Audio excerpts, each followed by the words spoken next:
We're 15-0 in the Smith Center, which is the third time ever we've been 15-0 in this building, with 2005 and 2011. Yeah, that'd be good. Thank you. All right, sorry that you had to wait. I know you guys probably had something you'd rather be doing, but it was fun for us. Fun for us to let the seniors say a few things. It was a big-time game. I don't know how many lead changes, but there were a lot of them. Steve and I just went over some of the things when the score was tied. The timeout before, I told Justin, just take another split second, just get set a little bit more. And I think he did that and made the three at the top of the key, and that gave us a 3-point lead, and then we went up 6. They cut it back to 1, and I think that's when Joel Berry made a tough layup inside. Was that the left-handed? Yeah. But Joel scored, 7 in a row? After that, and for us, we really wanted to do a much better job in the inside the paint area than we did over there, and I think we did that. We got them 44 to 26, points off offense, rebounds 15-5. But again, Joel Berry shooting 5 for 5 from three-point line. Those of you who've been here all the time have always heard me talk about balance, and I think we had to have that. And needless to say, he's the only one that made one until Justin made that 3 at the top of the key. But Isaiah was big. We kept him out of foul trouble today, 21 points, 9 rebounds, and a missed dunk. I told him about that too. And if you can't dunk, don't try. But I really believe he can. But it's a big-time win, and said something to the crowd about we lost our first game in the conference season at Georgia Tech, and we did not play well. Our activity level was not there. Our focus was not there. Our effort was not there. Our brain was not there. But since then, we played pretty doggone well. And, a couple of teams, Miami, Duke at Duke, Miami, Virginia hit us right in the mouth, but we bounced back and played some better basketball after that. Our defense was very frustrating. We kept getting them on the free throw line. They shoot 35 free throws. If the other team shoots 14 more free throws than you do, that usually means you lose. But we were able to make some at the end when we got the lead. But our defense was good at times, but at times it was ugly, and they're an awfully powerful offensive team. That's all I got, guys. 23 lead changes. I even looked at the score about 3 or 4 times today. Roy, what is the junior class meant to you guys, especially that they committed maybe at the height of the uncertainty with the investigation and stuff, with the fact that they, kind of looked past all of that and committed to coming? Well, the truth, I think, you can look at it because all the stuff or junk, that's what I call it all the time, has been swirling for such a long time. They all 3 committed to us as juniors. And then they showed the faith to stick with us and trust me in what I was telling them, that it wouldn't affect their career. But they committed to us their junior year. We didn't get anybody else. And but those 3 guys stuck with us and, again, trusted us and had faith in what I was telling them, and told them all 3 at times that you have to have faith in somebody, and I'm asking you to trust me that nothing's going to affect your basketball career. And so what they did was incredible. The fact that they're really good basketball players is something I'll always remember, but the way those kids stuck with us when a lot of people were throwing some negative things out there, those kids and their families stuck with us and believed in us, and that's pretty sweet. It hadn't been a lot of that, but those 3 kids did. Roy, how much of that improvement inside from the first Duke game was related to Isaiah being in there tonight? Well, I said over there I didn't want to use it as an excuse, but we are better when Isaiah's playing and playing well. And needless to say, if you got 22 minutes played and score 21 points and have 9 rebounds, he's playing and playing well.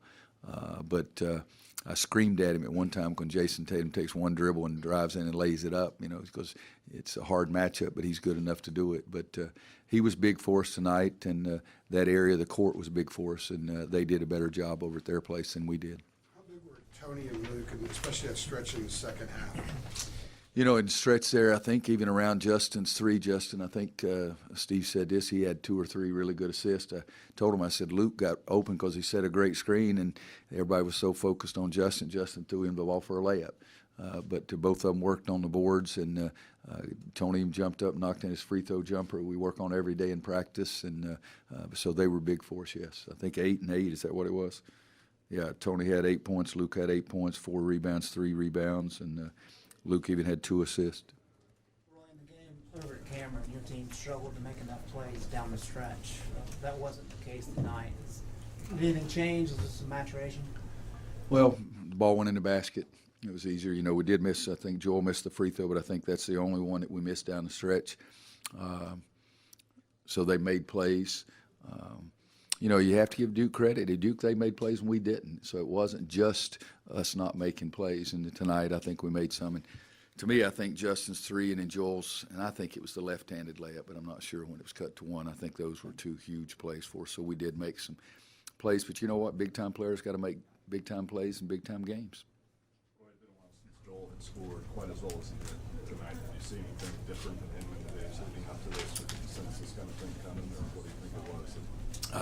His first shot went in, he got a little more enthused, and the second one went in, he got a little more, and the third one went in, he got a little more enthused.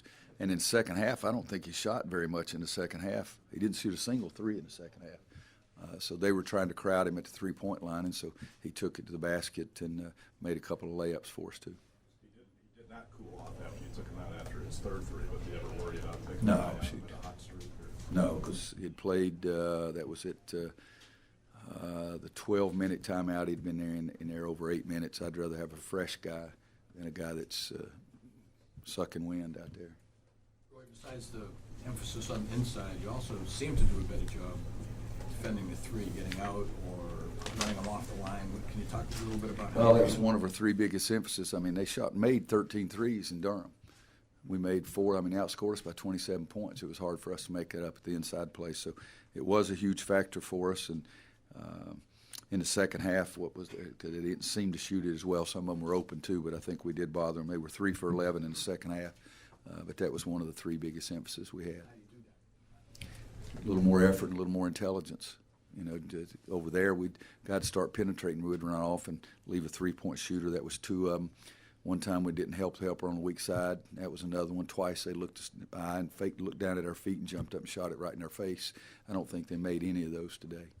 The way people have talked about the ACC being possibly the best league ever, to win it by 2 full games, what does that mean to you? You know, winning the league and winning it by 2 games is something we'll always be proud of. And I think it is the best league. I think top to bottom, there's no league in the country like it. Now we've got to back it up and do in postseason what we did last year. I think we showed everybody we're the best league last year with what we did in postseason. But up until this point, you know, we've sort of shown that we're the champions. Take 2 more quick ones, please. Our players are probably ready for you. Coach, Justin Jackson struggled at Virginia the other night, and he also struggled a little bit tonight. What do you think he needs to do to get his footing back? How much do you credit that to the defensive looks he was getting? Well, I think most of it was the defense look, and then that forced him to rush it. He didn't rush it because they were sitting there just letting him do anything he wanted to do. London really got after him the other night, and he rushed a couple of shots. And I think they really emphasized getting to him today, and he rushed a couple of shots early. Missed a couple that I just knew he was going to make that one on the far side in the second half over there when he was wide open, but it didn't go in. But you guys that have been around here, it's always tough to be the main dog because the other team's coming after you. And the guys who can score when the other defense is aimed at them, and they're still successful, that means you're pretty doggone good. One more? One more, please. At one point in the game, it looked like you were upset with the student section, and they were yelling at Harry Giles. Was that the case? Is that what? Was that the case? Yeah. I mean, we don't need to do that. Every time you yell overrated, the team scores the next basket. They yelled overrated, made the daggum free throw. We're intelligent. We go to North Carolina. Don't piss off the other team by being stupid. Thanks, guys. Thank you, everyone. Remember, we'll do our pre-tournament press conference Monday at 2.